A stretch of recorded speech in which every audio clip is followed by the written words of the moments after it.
What up, though? What up, though? And back with another video.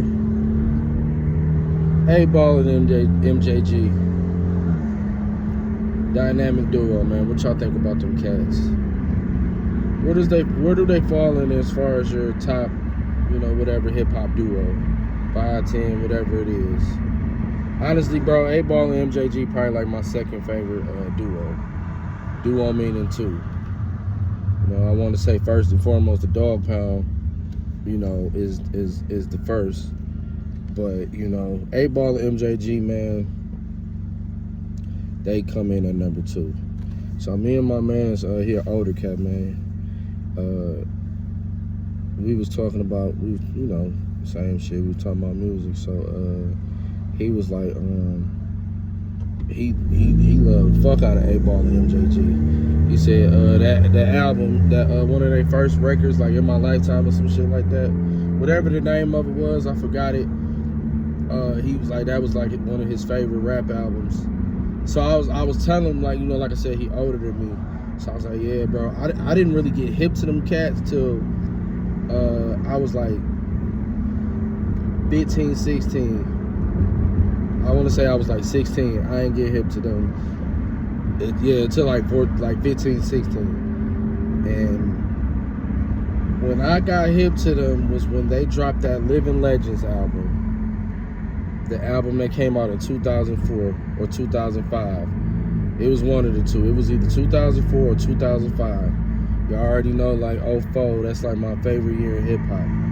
And I want to say it was 04, but if I, correct me if I'm wrong. But for sure, it was 2004 or 2005 when they dropped that album, Living Legends, featuring the single You Don't Want No Drama, and that one shit they did with Lloyd. I forgot the name of the record, but it was a track that they did with Lloyd from Murder Inc. Records, the nigga that made the Southside shit with Ashanti. Y'all know what I'm talking about. But yeah, he was like singing on the chorus, "Sing a nigga like me." Y'all know the rest, man. That song, and I think that was around the time they was fucking with Bad Boy. They was rocking with Diddy and shit, Bad Boy, and yeah, like that's what I got hip to. Cause that You Don't Want Drama, that was my shit. I'm like, yo, this a hard, but I didn't know that these niggas been around since the early 90s. I didn't even know that shit, dog. So I was telling him that, I'm like, yeah, bro, like, that was all I fucked with. Like, as far as them niggas, that album, that was all I rocked with. So when I really started, cause I like kind of fell off with the music shit. Cause we had our own thing as far as like the city of Detroit. So I just started only listening to us. Like, I really wasn't focused on like mainstream hip hop. Few people, but I wasn't keeping up with everybody like how I used to. So when I got back into it, A-Ball and MJG was like one of the first few people that I was like, yo, let me go back and listen to a study how they first shit from on up, you know what I'm saying? So I went back and studied, listened to all their classics, Coming Out Hard, all of that, you know what I'm saying? I even listened to A-Ball's solo album, and doing so, I didn't know A-Ball had a solo album. Doing so as well, I didn't know MJG had a solo album. That one where he on the cover with the Confederate flag, I forgot the name of it, but it features that song that he sampled from Stevie Wonder called That Girl. And I fell in love with that record. Keeping on listening to the album, he got another song called Good Damn Man on there. And it's just like that album just became like, and what's crazy is I got hip to this album back in, it was recent, bro. I got hip to this album, I want to say probably like 2021, bro. That is crazy. Cause like that's what I like to do. Like so I started really getting back into hip hop like 2018. That's when I really started getting back into it, studying it, following it, keeping up with it, hip hop in and out. You know what I'm saying?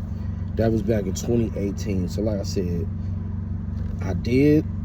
I went back to the album Living Legends, listened to the whole thing front to back, back to front. But like I said, later on down the line is when I really like, because that's what I like to do. I like to just, you know what, take some time out and study everybody's body of work that I wasn't hip to. Because y'all know, growing up, I told y'all this all the time, like, growing up, I was West Coast or No Limit. Early 2000s, whatever was popping, I was rocking with it. And you know, you had a lot of artists that was doing their thing. Ludacris, Jay-Z, Ja Rule, Eminem, 50. You had a lot of artists that was doing their thing in the early 2000s. And all the hot shit was what I was keeping up with. T.I., Jeezy, Gucci, all of that. It was like I really wasn't fucking with niggas that you would expect niggas to be fucking with. You know what I'm saying? Like, I liked the 8-Ball and MJG, that Living Legends album. I liked it. You know, but I wasn't like, I gotta hear their new shit. You know, I wasn't like that. You know. So yeah, I went back, I studied all that shit, and I was like, this is honestly probably my second favorite duo. And I'm proud to say that. Ball and G, man, them niggas, yeah, that's my second favorite duo. So I just wanted to come on here and get y'all opinion, like, where do they fall in y'all top whatever as far as hip hop duos? Like, I really rock with 8-Ball and MJG, man. That album, Living Legend, like, that's what started it, you know. And my favorite song on there is called The Streets.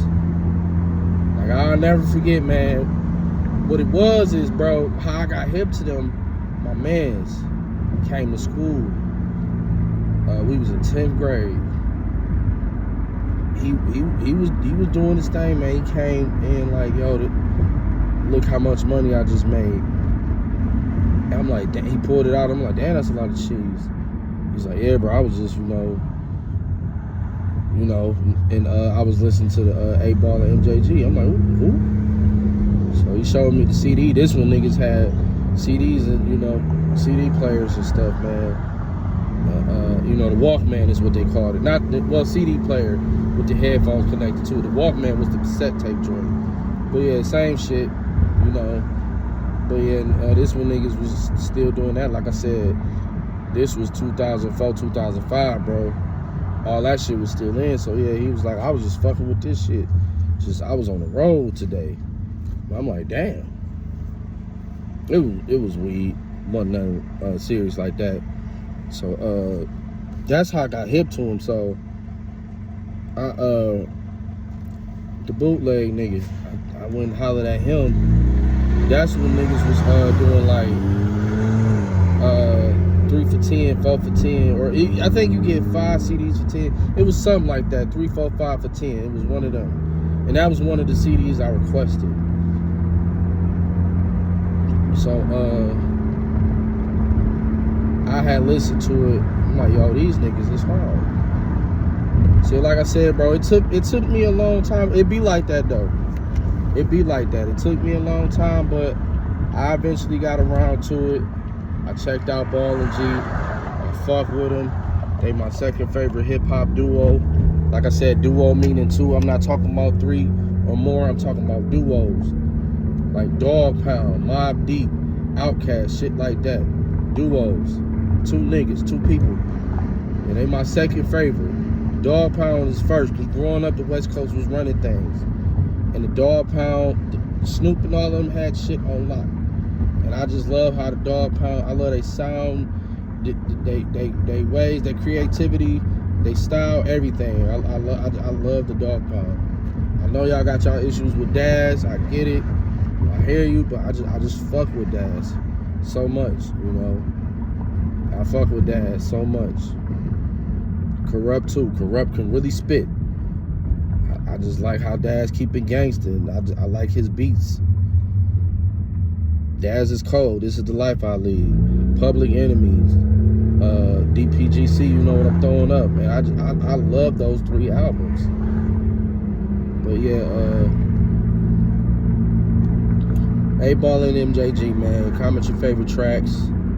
Then that's another thing, bro. So They got a song called "In the Wind," like how Trick Daddy did with Big Boy and CeeLo Green.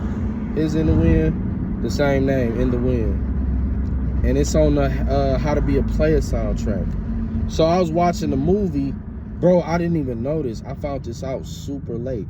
I didn't know How to Be a Player had a soundtrack, and I didn't know it was uploaded. I think I knew it. I just didn't know that it was uploaded onto streaming services, because a lot of stuff you cannot get online or anything, bro.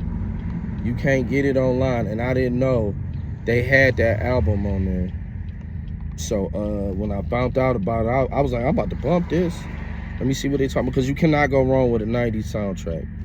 You can't go wrong with a 90s soundtrack. So fuck, man. So they got a song on there called "In the Wind," and I'm like, yo, this shit hard, bro. It's a bird, it's a plane. Yeah, that's my shit, man. Shout out to Ball MJG, man. It's like an appreciation too, because I don't really see too many niggas, you know, honoring their legacy, man. I did catch the Drink Champs episode they dropped a couple months back. I was very happy to see that. I tapped in. I was at work watching that motherfucker. I was happy to see them two niggas finally on the Drink Champs. I don't know if it was finally, but, you know, I was very happy to see that. Like, they could have been on there before. I just didn't know. But according to my knowledge, I think that was their first time. I was very happy to see that, because they deserve their credit for sure, man.